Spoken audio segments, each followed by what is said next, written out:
الحمد للہ وکفا وسلام علی عبادہ الذین اصطفیٰ اما بعد فاعوذ باللہ من الشیطان الرجیم بسم اللہ الرحمن الرحیم ما آتاکم الرسول فخذوہ وما نہاکم عنہ فانتہوا صدق اللہ العظیم۔ محترم طلباء، گزشتہ درس میں سنت کی اہمیت کے متعلق چند باتیں عرض کی تھیں کہ سنت پر عمل کرنا کتنا ضروری ہے۔ اللہ کے رسول صلی اللہ علیہ وسلم کا فرمان ہے، من یعش منکم بعدی فسیرا اختلافا کثیرا، جو میرے بعد زندہ رہے گا وہ بہت سارے اختلافات کو دیکھے گا۔ فعلیکم بسنتی وسنت الخلفاء الراشدین المہدیین، میری سنت کو مضبوطی سے پکڑنا اور خلفاء راشدین کی سنت کو مضبوطی سے پکڑنا۔ تو سنت جو ہے، ایک ہے سنت، ایک ہے بدعت۔ سنت کسے کہتے ہیں؟ السنت طریقۃ المسلوکۃ فی باب الدین سواء کانت عن النبی صلی اللہ علیہ وسلم او عن صحابہ اکرام رضوان اللہ علیہم اجمعین۔ سنت اس جاری طریقے کا نام ہے جو طریقہ رسول اللہ صلی اللہ علیہ وسلم سے جاری ہوا ہو یا رسول اللہ صلی اللہ علیہ وسلم کے صحابہ سے جاری ہوا ہو، اس کا نام سنت ہے۔ اور اس کے مقابلے میں جو چیز ہے وہ بدعت ہے۔ بدعت کہتے ہیں دین میں نئی چیز ایجاد کرنا۔ الاحداث فی الدین بعد الاکمال، یعنی دین کے مکمل ہو جانے کے بعد اس دین کے اندر نئی چیز ایجاد کرنے کا نام بدعت ہے۔ یعنی ایسی نئی چیز ایجاد کی جائے جس کو دین کا حصہ، دین کا ضروری جز سمجھا جائے تو یہ بدعت ہو جائے گی۔ اس لیے کہ دین وہ ہے جو رسول اللہ صلی اللہ علیہ وسلم نے ہم تک پہنچایا ہے۔ دین سارے کا سارا آپ صلی اللہ علیہ وسلم نے ہم تک پہنچا دیا ہے۔ اسی لیے امام مالک رحمۃ اللہ علیہ فرماتے تھے کہ جس آدمی نے دین کے اندر نئی چیز ایجاد کی اور پھر اس کو اچھا سمجھا، اس نے گمان کیا ہے کہ رسول اللہ صلی اللہ علیہ وسلم نے دین ہم تک پہنچانے میں خیانت کی ہے۔ من ابتدع فی الاسلام بدعۃ، من ابتدع فی الاسلام بدعۃ، جس نے اسلام میں نئی چیز ایجاد کی، یراہا حسنۃ، پھر اس کو اچھا بھی سمجھا، فقد زعم ان رسول اللہ صلی اللہ علیہ وسلم خان الرسالہ، اس نے گمان کیا ہے کہ رسول اللہ صلی اللہ علیہ وسلم نے دین ہم تک پہنچانے میں خیانت کی۔ تو دین وہی ہے جو رسول اللہ صلی اللہ علیہ وسلم نے ہم تک پہنچایا ہے، اسی کا نام دین ہے۔ اور اگر نئی چیز ہم ایجاد کریں گے تو وہ دین نہیں ہوگی بلکہ بدعت ہوگی۔ اور بدعت کے بارے میں رسول اللہ صلی اللہ علیہ وسلم نے فرمایا، من احدث فی امرنا ھذا ما لیس منہ فہو رد، جس نے ہمارے دین کے اندر نئی چیز ایجاد کی ہے تو وہ رد ہے، وہ مردود ہے۔ اور آپ صلی اللہ علیہ وسلم کا فرمان ہے کہ من وقر صاحب بدعۃ فقد اعان علی ہدم الاسلام، جس نے بدعتی آدمی کی تعظیم کی، عزت کی، اس نے اسلام گرانے میں جو ہے اس کی مدد کی ہے۔ اور ایک حدیث میں آپ نے فرمایا، لا يقبل اللہ لصاحب بدعۃ صوما ولا صلاۃ ولا حجا ولا عمرۃ، اللہ بدعتی آدمی کے اعمال قبول نہیں کرتا۔ بدعتی آدمی کی نماز، روزہ، حج، زکوٰۃ، فرض نماز، نفل نماز اللہ رب العزت قبول نہیں کرتے۔ تو یہ بدعت جو ہے، یہ بدعتی آدمی جو ہے یہ دین کا نقشہ تبدیل کر دیتا ہے۔ وہ دین جو رسول اللہ صلی اللہ علیہ وسلم نے دیا ہے اس دین کے اندر رد و بدل کر دیتا ہے۔ دیکھیں یہودی ہیں، انہوں نے اپنے دین کے اندر تبدیلیاں کر دی۔ ان کو جو اللہ نے کتاب دی ہے اس کتاب کے اندر انہوں نے رد و بدل کر دی ہے۔ جو انہیں دین دیا گیا تھا اس دین کے اندر انہوں نے رد و بدل کر دی ہے۔ قرآن مجید میں اللہ نے کیا فرمایا؟ فبدل الذین ظلموا، تبدیل کر دیا ان لوگوں نے جنہوں نے ظلم کیا ہے۔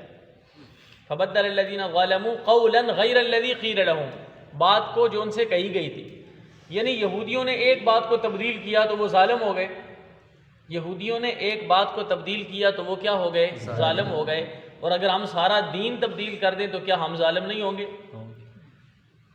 ان نے صرف ایک بات کو تبدیل کیا اور ہم سارا دین تبدیل کر رہے ہیں۔ تو اس لیے اصل چیز کیا ہے؟ اصل چیز ہے سنت ہے، نبی صلی اللہ علیہ وسلم کا طریقہ ہے۔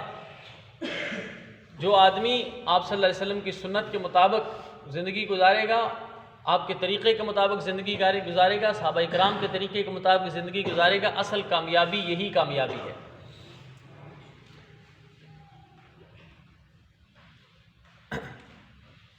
تو دین کیا ہے؟ سنت کا نام ہے۔ گزشتہ درس میں آپ نے سنا تھا کہ اہل سنت والجماعت کسے کہتے ہیں؟ جو نبی صلی اللہ علیہ وسلم کی سنت پر عمل کرتے ہوں اور آپ صلی اللہ علیہ وسلم کے صحابہ کے طریقے پر چلتے ہوں، انہیں اہل سنت والجماعت کہتے ہیں۔ عام طور پر لوگ کہہ دیتے ہیں، میں نے پچھلی دفعہ بھی بتایا تھا کہ لوگ کہہ دیتے ہیں کہ دیکھو جی یہ پنکھا بھی تو نیا ہے، یہ قالین بھی تو نئی ہے، یہ فلاں بھی چیز بھی تو نئی ہے۔ تو ان چیزوں کا تعلق دین کے ساتھ نہیں ہے۔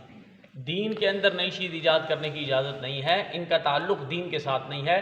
کوئی ان کو ضروری نہیں سمجھتا، کوئی ان کو فرض اور واجب نہیں سمجھتا، اور ان چیزوں کو نہ کرنے والوں کو کوئی برا بلا نہیں کہتا۔ بعض لوگ کہتے ہیں دیکھو مسجد کے مینار یہ تو آپ دین سمجھ کر بناتے ہیں، محراب آپ دین سمجھ کر بناتے ہیں، یہ چیزیں تو رسول اللہ صلی اللہ علیہ وسلم کے زمانے میں نہیں تھی۔ تو اس کا جواب یہ ہے کہ مسجد کے مینار کو بھی کوئی آدمی فرض واجب اور ضروری نہیں سمجھتا، دین کا حصہ اور جز نہیں سمجھتا۔ کوئی بھی آدمی یہ نہیں کہتا کہ فلاں مسجد میں مینار نہیں ہے لہذا وہ گستاخ ہیں، یا ان کے پیچھے نماز نہیں ہوتی، یا ان کی نماز کا ثواب کم ہے، ایسے کوئی بھی نہیں کہتا۔ بے شمار مسجدیں ہیں جن کے مینار نہیں ہیں۔ اسی طرح سپیکر جو ہے یہ بھی نئی چیز ہے، لیکن کبھی کسی نے یہ نہیں کہا کہ فلاں سپیکر کے بغیر اذان پڑھی ہے لہذا اذان نہیں ہوئی، یا وہاں نماز نہیں ہوتی کہ وہاں اس لیے کہ انہوں نے سپیکر نہیں رکھا ہوا۔ تو یہ چیزیں کیونکہ دین کے ساتھ تعلق نہیں رکھتی۔ مفتی شفیع رحمۃ اللہ علیہ نے لکھا ہے، ایک ہے دین کی بنیادی چیزیں، دیکھیں حج ہے، انہوں نے ایک مثال دی ہے کہ حج ہے، حج ایک مقصودی عبادت ہے، مقصودی عبادت کے اندر رد و بدل نہیں ہو سکتی، لیکن وہاں تک پہنچنے کے جو ذریعے ہیں وہ ذریعے تبدیل ہو سکتے ہیں۔ آپ صلی اللہ علیہ وسلم کے دور کے اندر جو ہے لوگ پیدل حج کیا کرتے تھے، سواری پر سوار ہو کر حج کیا کرتے تھے۔ آج جو ہے سواریاں اور آ گئی ہیں، گاڑی پر لگ جاتے ہیں، جہازوں پر لوگ جاتے ہیں۔ تو اس لیے ذریعہ کوئی بھی آدمی استعمال کرے اس کی اجازت ہے، چاہے کوئی آدمی گاڑی پر جائے، چاہے کوئی آدمی پیدل جائے، حج یا جہاز پر جائے، ذریعہ کوئی بھی، وہاں تک پہنچنے کا کوئی بھی ذریعہ استعمال کر سکتے ہیں، لیکن جو مقصودی عبادت ہے اس کے اندر رد و بدل نہیں کر سکتے۔ اسی طرح بعض لوگ کہتے ہیں دیکھو جی آپ جو ہے مدرسے بناتے ہیں یا وہاں آپ صرف پڑھتے ہیں، نحو پڑھتے ہیں، صحابہ کرام کے دور کے اندر تو یہ چیز نہیں تھی۔ یہ بھی مقصد تک پہنچنے کے ذریعے ہیں۔ جس طرح حج ایک مقصودی عبادت ہے، اس تک پہنچنے کے لیے مختلف ذریعے استعمال کیے جا سکتے ہیں، جدید ذریعے استعمال کیے جاتے ہیں۔ اسی طرح جو ہے علم دین حاصل کرنے کے لیے صحابہ کرام کو تو صرف پڑھنے کی ضرورت ہی نہیں تھی، صحابہ کرام کو تو نحو پڑھنے کی ضرورت ہی نہیں تھی، وہ تو عربی تھے، وہ تو رسول اللہ صلی اللہ علیہ وسلم سے جو ہے وہ دین سیکھتے تھے، انہیں سمجھ آ جاتی تھی۔ اب ہمیں عربی کی سمجھ نہیں ہے، صرف کی سمجھ نہیں ہے، اب عربی سیکھنے کے لیے ہمیں صرف بھی پڑھنی پڑے گی، عربی سیکھنے کے لیے ہمیں نحو بھی پڑھنی پڑے گی۔ تو یہ سارے ذریعے ہیں، یہ مقصودی چیزیں نہیں ہیں۔ تو جو مقصودی چیزیں ہیں ان کے اندر رد و بدل کرنا جائز نہیں ہے۔ تو بدعت دیکھیں، بعض لوگ کہہ دیتے ہیں کہ دیکھیں جی رسول اللہ صلی اللہ علیہ وسلم نے کون سا منع کیا ہے، کوئی آدمی نیا کام کر رہا ہے، آپ اس کو منع کرتے ہیں، وہ کہتا ہے کہ رسول اللہ صلی اللہ علیہ وسلم نے تو منع نہیں کیا۔ تو اس کا جواب یہ ہے کہ ساری چیزوں سے رسول اللہ صلی اللہ علیہ وسلم نے منع تو نہیں کیا، جب آپ کے سامنے کوئی کام ہوگا تو اس کو منع کرے گا۔ تو میں نے اس کی ایک ہی مثال دی تھی کہ شیعہ اذان میں اشہد ان علی ولی اللہ وصی رسول اللہ و خلیفۃ بلا فصل پڑھتے ہیں، تو ہم انہیں کہتے ہیں کہ دیکھو نا کہ رسول اللہ صلی اللہ علیہ وسلم نے منع کیا ہے، منع نہیں کیا تو پھر پڑھنا شروع کر دو۔ اگر یہی دلیل ہے منع نہیں کیا تو پھر منع نہیں کیا تم بھی پڑھنا شروع کر دو، ٹھیک ہے۔ یہ کوئی دلیل نہیں ہے کسی چیز کو ثابت کرنے کے لیے منع تو نہیں کیا لہذا ہم کر رہے ہیں۔ بہت ساری باتوں سے آپ نے منع نہیں کیا۔ ایک آدمی فجر کی نماز جو ہے وہ 5 رکعتیں پڑھتا ہے، کہتا ہے منع دکھا دو کہ نبی صلی اللہ علیہ وسلم نے فرمایا ہو کہ فجر کی 5 نہیں ہیں، تو کوئی منع دکھا سکتا ہے؟ نہیں دکھا سکتا۔ کوئی زور کی 2 آدمی 2 رکعتیں پڑھے، آپ کہیں کہ یہ آپ نیا کام کر رہے ہیں، کیوں کر رہے ہیں؟ وہ آگے سے کہے کہ جی منع دکھا دو کہ رسول اللہ صلی اللہ علیہ وسلم نے کہاں سے کیا ہے، تو ہر چیز کا منع تو نہیں ہوتا۔ تو یہ ایک بے وقوفوں والی بات ہے۔ اور دوسری بات یہ ہے کہ بعض لوگ دین کے اندر نئی چیز جو ایجاد ہوتی ہے وہ دین کے نام پر ہوتی ہے۔ وہ کہتے ہیں ہم کون سا کوئی گناہ کا کام کر رہے ہیں، ہم تو ثواب کا کام ہی کر رہے ہیں۔ ایک اعتراض یہ کرتے ہیں ہم اذان پڑھتے ہیں، اذان سے پہلے اللہ کے رسول صلی اللہ علیہ وسلم پر درود ہی پڑھتے ہیں نا، ہم کون سا کوئی گناہ کا کام کر رہے ہیں۔ ہم میت کو دفن کرتے ہیں، دفن کرنے کے بعد ہم اذان دیتے ہیں، ہم کون سا کوئی گناہ کا کام کرتے ہیں۔ درود پڑھنا گناہ کا کام تو نہیں ہے، اذان دینا گناہ کا کام تو نہیں ہے۔ تو اس کا جواب کیا ہے کہ صحابہ اکرام رضوان اللہ علیہم اجمعین نے ان چیزوں کو بدعت کہا ہے۔ مشکات شریف کی روایت میں نے پڑھی تھی، غالباً حضرت عمر رضی اللہ عنہ کے پاس کسی کو چھینک آئی تو اس نے الحمدللہ والصلاۃ علی رسول اللہ پڑھا، الحمدللہ والصلاۃ علی رسول اللہ پڑھا۔ تو انہوں نے کیا فرمایا کہ یہ جو یہ کام تم نے کیا کیا ہے، نبی صلی اللہ علیہ وسلم نے صرف الحمدللہ کی تلقین کی ہے، تم نے ساتھ والصلاۃ علی رسول اللہ کیوں پڑھا؟ کوئی کہنے والا کہہ سکتا تھا کہ وہ میں تو درود شریف پڑھ رہا ہوں، میں کون سا کوئی گناہ کر رہا ہوں۔ لیکن رسول اللہ صلی اللہ علیہ وسلم کی جو تعلیم ہے وہ تو بدل گئی نا، اس کے اندر تو تبدیلی آ گئی، تو اس لیے حضرت عمر رضی اللہ عنہ نے ان سے منع کیا۔ بہت ساری ایسی مثالیں ہیں کہ دین کے کام تھے لیکن صحابہ نے صرف اس لیے روک دیا کہ نبی صلی اللہ علیہ وسلم کے زمانے میں نہیں ہے۔ بڑا مشہور واقعہ ہے کہ عید کے دن، عید کی نماز سے پہلے عیدگاہ کے اندر ایک آدمی نفل پڑھ رہا تھا۔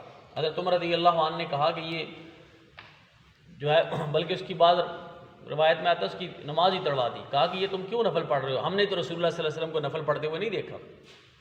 تو اس نے کہا کہ امیر المومنین مجھے امید ہے کہ اللہ تعالیٰ مجھے نفل پڑھنے کی وجہ سے عذاب نہیں دیں گے۔ آپ نے فرمایا کہ نفل پڑھنے کی وجہ سے تجھے عذاب نہیں ملے گا، لیکن رسول اللہ صلی اللہ مجھے خوف ہے کہ کہیں رسول اللہ صلی اللہ علیہ وسلم کی مخالفت کی وجہ سے تمہیں عذاب نہ ہو۔ آج عید کی نماز سے پہلے نفل پڑھنا فقہاء نے لکھا ہے مکروہ ہے۔ عید کی نماز سے پہلے عیدگاہ کے اندر نفل پڑھنا فقہاء نے مکروہ لکھا ہے۔ اس کی وجہ کیا لکھی ہے؟ وجہ یہی ہے کہ کبھی رسول اللہ صلی اللہ علیہ وسلم کو ہم نے پڑھتے دیکھا نہیں، کبھی رسول اللہ صلی اللہ علیہ وسلم کو ہم نے پڑھتے دیکھا نہیں۔ اسی لیے جو ہے وہ عبدالحی لکھنوی رحمۃ اللہ علیہ بدعت کی تعریف کرتے ہوئے فرماتے ہیں کہ بدعت وہ ہے کہ جو قرون ثلاثہ میں نہ ہو، بدعت وہ ہے جو قرون ثلاثہ میں نہ ہو اور شرعی دلائل سے ثابت نہ ہو۔ دو چیزیں انہوں نے لکھی ہیں۔ قرون ثلاثہ جو ہے نبی صلی اللہ علیہ وسلم کا زمانہ، صحابہ تابعین کا زمانہ، اس زمانے میں جو چیز نہیں ہے اور دین کے اندر مطلب اصول جو دلائل ہیں، اصول شرع ہیں، ان کے اندر سے بھی اس کی دلیل نہیں ملتی، تو لہذا وہ دین کے اندر نیا کام ہے۔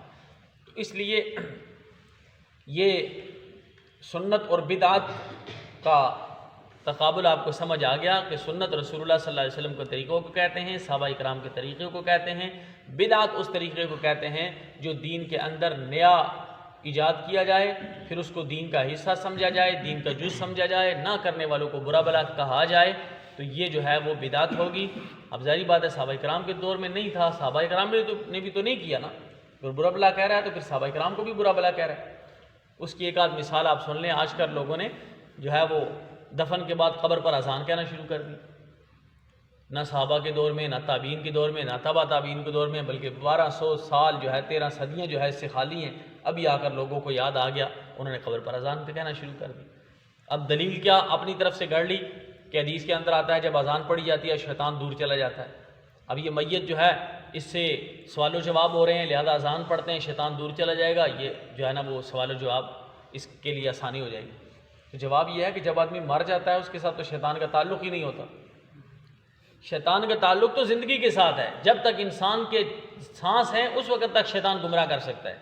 جب انسان مر گیا ہے، اس دنیا سے چلا گیا، اب شیطان کا اس کے ساتھ کیا تعلق ہے؟ اب شیطان کو اس کے ساتھ کوئی تعلق نہیں ہے، بل یہ اپنی طرف سے بنائی ہوئی بات ہے کہ قبر پر جو ہے وہ اذان کہہ دو۔ تو یہ چیزیں رسول اللہ صلی اللہ علیہ وسلم سے ثابت نہیں ہیں، لہذا ان کو دین سمجھنا اور ضروری سمجھنا، دین کا جز بنانا، حصہ بنانا، یہ ساری کیا ہیں؟ بدعات ہیں۔ اللہ رب العزت ہمیں سنت پر عمل کرنے کی توفیق عطا فرمائے اور بدعات سے بچنے کی اللہ رب العزت ہمیں توفیق عطا فرمائے۔ وما علینا الا البلاغ۔